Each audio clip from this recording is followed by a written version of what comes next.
நம்ம இன்னைக்கு ஒரு ஃபேமஸான மரத்த பத்தி தான் பார்க்க போறோம். அதோட பேர் வந்து சல். என்னது சல்லுன்னு மரமா?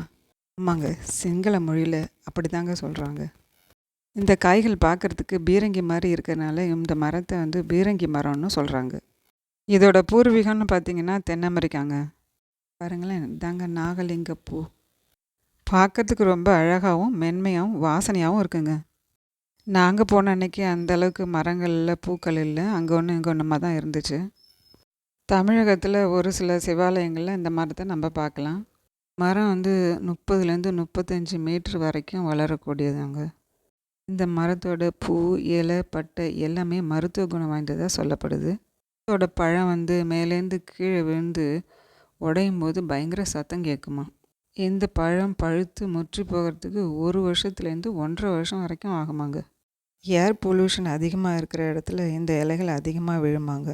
இப்படி கீழே விழுற இலைகளை வச்சு அங்கே காற்று மாசுபாடு எவ்வளோ இருக்குது அப்படிங்கிறத நம்ம தெரிஞ்சுக்க முடியுமா.